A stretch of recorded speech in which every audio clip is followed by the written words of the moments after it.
Атырау облысына үкімет делегациясын бастаған Қазақстан Республикасы премьер-министрінің орынбасары Ералы Тоғжанов жұмыс сапарымен келіп, аймақтағы эпидемиологиялық ахуал, теңіз кенішіндегі жұмысшыларды шығару мен жұмыспен қамтамасыз ету жол картасын жүзеге асыру мәселелеріне қатысты жиын өткізді. Келелі жиналыста Қазақстан Республикасы премьер-министрінің орынбасары Ералы Тоғжанов елімізде коронавирустық ахуалдың қазіргі деңгейі 2-3% екенін атап өтті.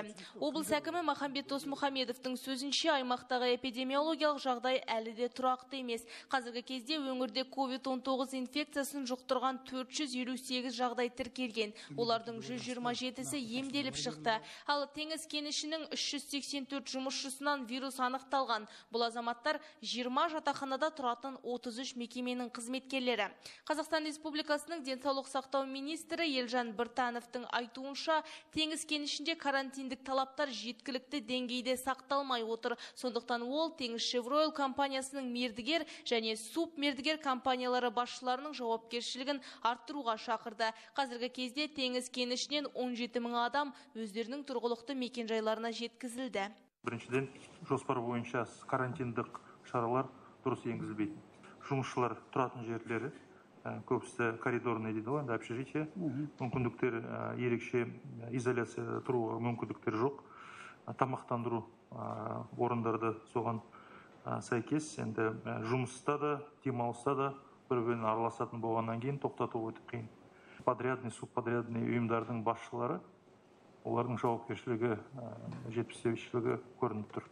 Олардың жауапкершілігін көтеру керек. Карантиндік және санитарлық шараларды енгізу бойынша тәртіпке тартып, нақты бақылауға алу керек.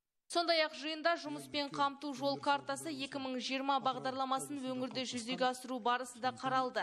Үкімет биыл 1.220.000 адамды жұмыспен қамтуды жоспарлап отыр. Облыста 63 жоба жүзеге асырылып, 7.000 жұмыс орны ашылады. Оған республикалық бюджеттен 35 миллиард 308 миллион теңге бөлінді.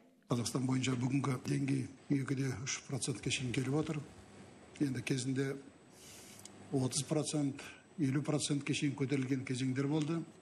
Соның мына қабылданған нақты шаралардың арқасында бүгінде Қазақстанда жағдайдың тұрақталғандығын байқап отырсыздар.